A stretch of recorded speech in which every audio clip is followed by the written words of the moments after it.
अस्सलाम वालेकुम व्यूअर्स, मैं हूं समीना पाशा। बड़ी तेज़ी से चीज़ें बदलती हैं पाकिस्तान में आजकल, जिस तरह से सियासी हलचल है, और इसी में ही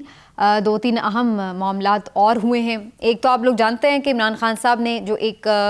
पत्ता फेंक रखा है, वो ये कि असम्बलियाँ तहलील करने का, वो तो इस चीज़ पर क्लियर हैं। और एक गुमगू की कैफियत इस लिहाज से ज़रूर थी कि क्या चौधरी परवेज़ इलाही साहब उनके साथ इस मामले पर ऑन बोर्ड रहेंगे, क्या वाकई वो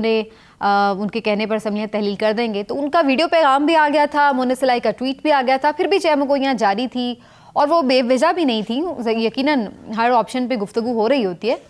लेकिन फाइनली परवेज़ इलाही साहब ने जो आखिरी मुलाकात की खान साहब से ज़मान पार्क में, उसके अंदर अब तकरीबन तमाम ही सोर्सेज इस बात को कंफर्म कर रहे हैं कि परवेज़ इलाही साहब ने मुकम्मल तौर पर ना सिर्फ ये यकीन दहानी करा दी है, बल्कि एक तरह से लिखी हुई तहलील करने की समरी ही यूँ कह दीजिए कि साइन करके बाकायदा खान साहब के हवाले कर दी कि जब आपका दिल करे गवर्नर को फॉरवर्ड कर दें। तो कहने का मकसद ये कि यानी इस हद तक उन्होंने उसका इख्तियार जो है वो खान साहब के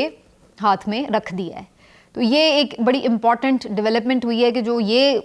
बीच में इफ़ एंड बट था कि परवेज़ इलाही साहब, तो वो एक निकल गया।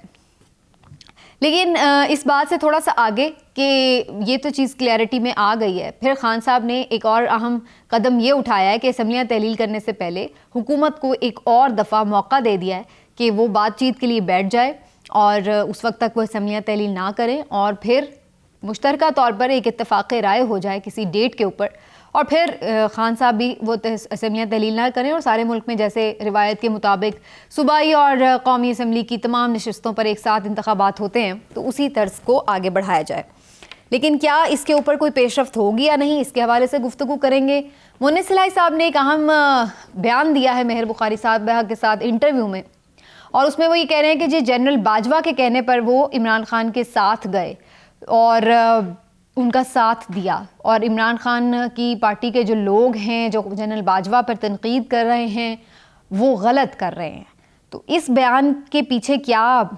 वजह है और इसके ऊपर क्या सवालात हैं, ये भी कुछ थोड़ा सा जायज़ा लेने की कोशिश करेंगे, और जो जनरली चल रहा है। चलिए जी, सबसे पहले बात कर लेते हैं चौधरी परवेज़ इलाही साहब ने जो एक कन्फ्यूजन ख़त्म की, गुड। लेकिन क्या इस कन्फ्यूजन के बाद डेट आ जाएगी? एक्सपेक्ट ये किया जा रहा था कि खान साहब आज कुछ अहम मीटिंग्स के बाद जो है, जो कि उनकी मीटिंग भी हुई, उधर से मुलाकातें तो ज़ाहिर इस वक्त चल रही हैं, हुकूमत की अपनी इत्तेहादियों से चल रही हैं,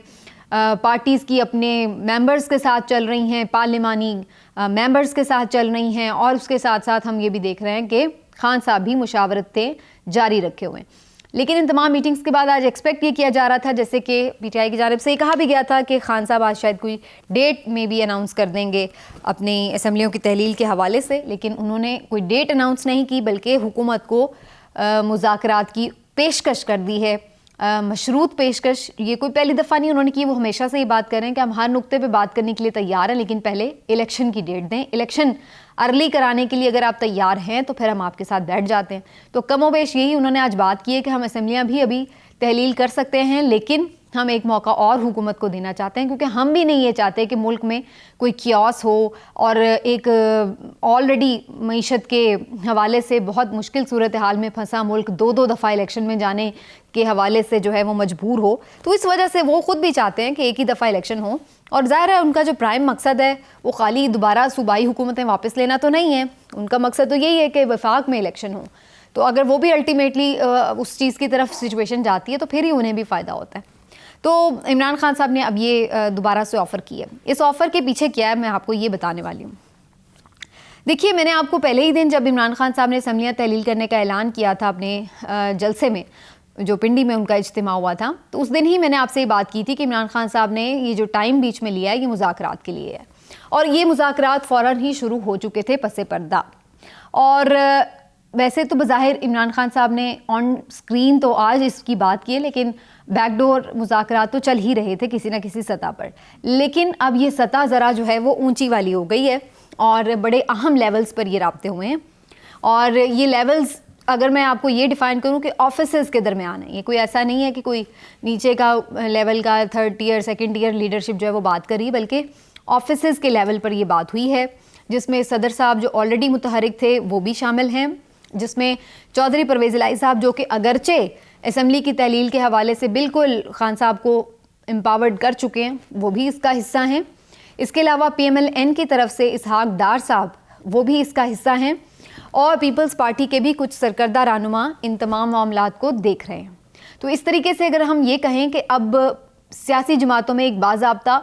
डायलॉग का इनेकाद शुरू हो चुका है, जिसके ऊपर पसे पर्दा ये बातचीत जारी है। आप सोच रहे होंगे कि हम तो अभी तक यही सुन रहे हैं, बड़कें सड़कें जारी हैं। अभी भी मैं देख रही थी कि इमरान खान साहब ने ऑफ़र की तो मरियम औरंगज़ेब साहिबा आ गई कि जी 2 लफ्ज़ का रिएक्शन मेरा यही है, अक्टूबर 2023। तो राना सनाउल्लाह साहब ने भी फ़ौरन ताना मारा, आप तो कहते थे हमारे साथ बैठेंगे ही नहीं, तो फिर ये क्या। तो मेरा मशवरा इन दोनों जानिब से यही है कि जो भी, चाहे PTI के लोग हों या इत्तेहादी हुकूमत की, लेकिन वो लोग जो मामलात को ख़राब करने जाते हैं अपनी ज़बान की वजह से, जो अपनी चर्ब ज़बानी में ये समझते हैं कि वो बड़े कोई तुर्रम खां हैं और मामलात को बिगाड़ने की तरफ तुले रहते हैं, उनकी बातों पर ध्यान देने की बजाय ज़रूरत इस अमर की है कि सीरियस डायलॉग हों। ये मुल्क का मामला है, इस क्राइसिस से हल होने का मामला है, क्योंकि अगर खान साहब असम्बलियाँ तहलील भी कर देंगे तो इससे क्राइसिस हल तो नहीं हो जाएगा। वो तो आप देख चुके हैं, ये बात तो सबको समझ आ गई है कि इनके पास ऑप्शन कोई नहीं है। हुकूमत इमरान खान साहब के इस वार का तोड़ नहीं कर सकी, ना वो अदम एतमाद ला सकते हैं, ना गवर्नर राज लगा सकते हैं, ना उनके बंदे तोड़ सकते हैं, किसी भी तरह वो अपनी हुकूमत नहीं ला सकते, और ना ही आईनी तौर पर इमरान खान साहब को ये असम्बलियाँ तहलील करवाने से रोक सकते हैं। तो उनके पास तो अब कोई ऑप्शन नहीं है। तो अब वो थोड़े शिकस्त खुर्दा अंदाज में लगे हुए थे, हाँ हम मुकाबला करेंगे, हाँ हम मुकाबला करेंगे, लेकिन असल बात यही है कि वो ख़ुद भी नहीं चाहते, और जो कि वो पहले बड़े उसमें जिसको कहते हैं ना, खान साहब को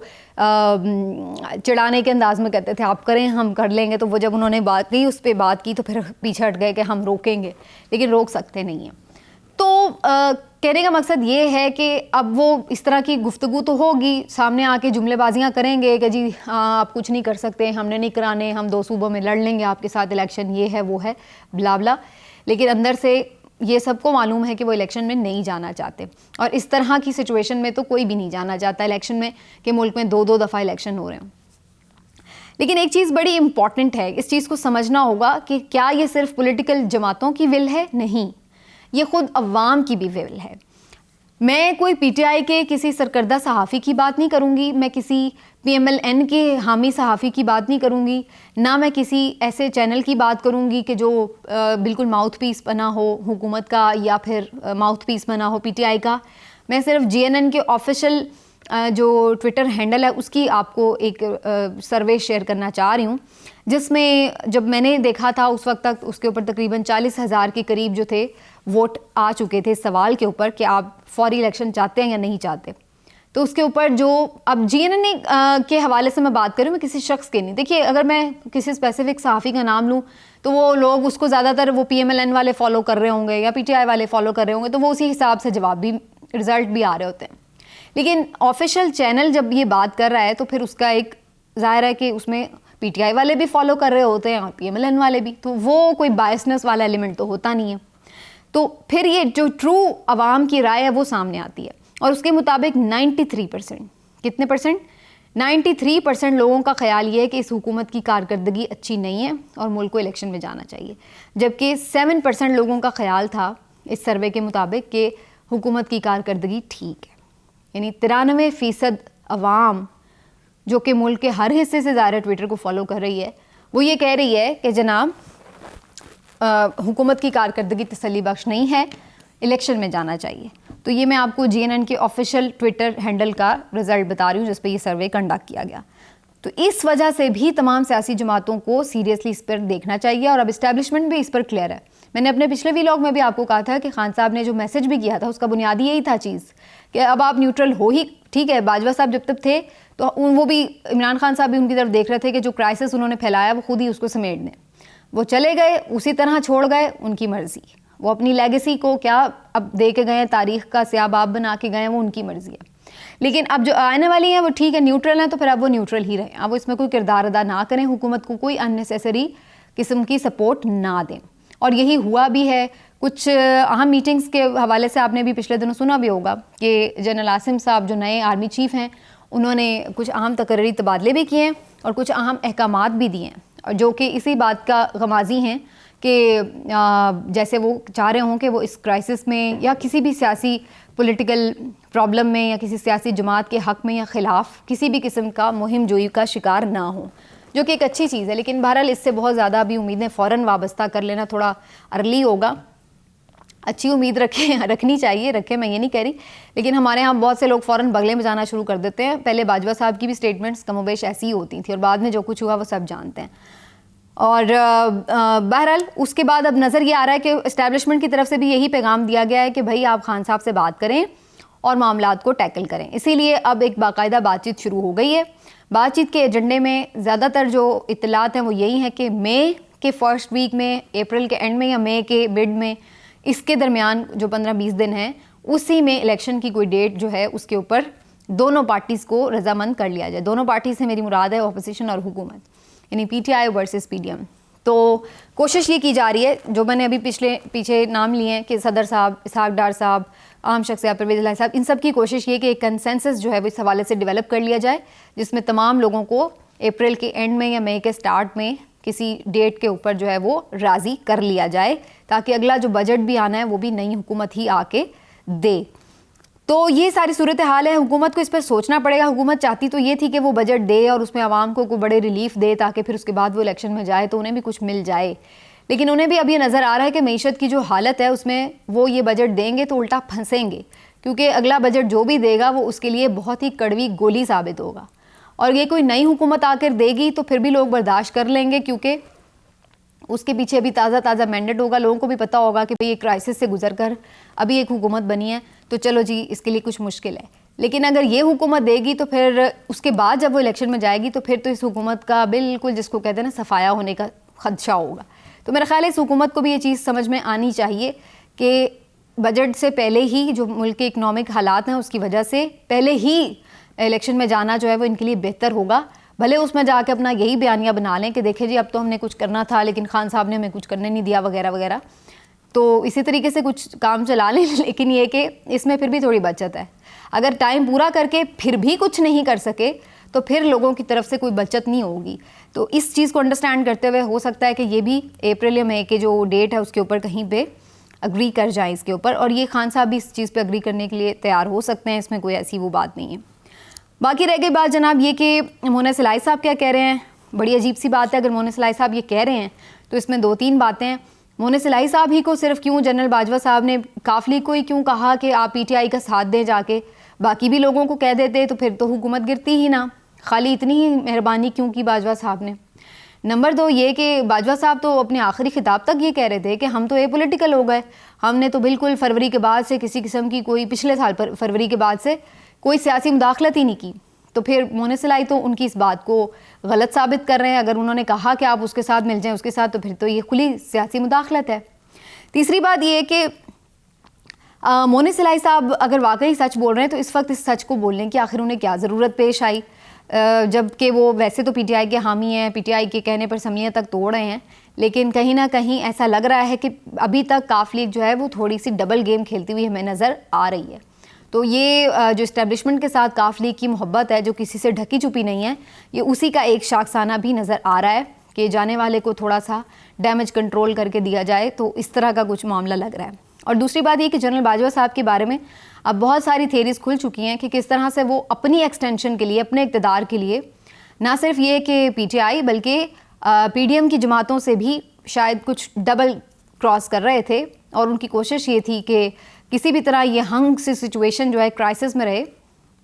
जिसके नतीजे में उनको कुछ एक्सटेंशन मज़ीद मिल सके, कुछ अरसा वो मज़ीद ओहदे पे बरकरार रह सकें। लेकिन सियासी जमातों ने यहाँ पर थोड़ी बलूगत का सबूत देते हुए, जहाँ PDM ने इस बात पर और ख़ास तौर पे मियाँ साहब ने इस बात पर थोड़ा स्टैंड लिया कि नहीं जी बाजवा साहब को जाना होगा, वहीं इमरान खान साहब ने भी इस पर समझदारी का मुजाहरा करते हुए कोई रोड़ा नहीं अटकाया। और इसहाक डार और सदर साहब की जो मुशावरत हुई थी उसमें इसी बात पे क्लैरिटी हो गई थी कि बाजवा साहब को घर भेजें, फिर बाकी मामला बाद में देखते जाएंगे। तो बज़ाहिर यही नज़र आ रहा है कि शायद अगर बाजवा साहब ने उस वक्त काफ लीग को कहा भी था कि खान साहब के साथ जाएं, तो उसमें कोई खान साहब की गुडविल शायद उतनी ना हो। उसमें वजह सिर्फ ये थी कि मज़ीद क्राइसिस क्रिएट रहे, पावर जो है वो डिवाइडेड रहे, पीडीएम भी बहुत स्ट्रांग ना रहे, खान साहब को भी कुछ दे दिया जाए ताकि वो भी इनकी बात सुने और पीडीएम भी इनकी बात सुने, और दोनों इनकी बात सुनते रहें और ये बीच में अपनी गेम चलाकर अपने लिए रास्ता हमवार करें। लेकिन सियासी जो शऊर था उसने थोड़ा सा यहाँ पर हमें नज़र आया कि काम किया, और बाजवा साहब को तो चलता किया, लेकिन बाकी जो मामलात हैं वो अभी मज़ीद सियासी मैच्योरिटी का तकाजा कर रहे हैं, जो कि मुझे इस बात की खुशी है कि ये डायलॉग शुरू हो गया है। बज़ाहिर जो कुछ भी हो रहा है, लेकिन अगर इन लोगों की बात सुनी तो फिर ये मामलात ख़राब भी हो सकते हैं। तो बेहतर ये है कि ऐसे जो तेज़ ज़बान के वज़रा हैं या उधर से पीटीआई के लोग हैं उनको थोड़ी देर के लिए खामोश कराया जाए और उसके बाद फिर सीरियस जो मुशावरत है वो हो, ताकि मुल्क इस क्राइसिस से निकल सके। लेकिन अभी भी बहुत से ट्विस्ट आने बाकी हैं, बहुत से दिन बाकी हैं, तो देखते हैं आने वाले दिनों में क्या होता है। मिलते हैं अगले व्लॉग में, अपना ख्याल रखिए, अल्लाह हाफ़िज़।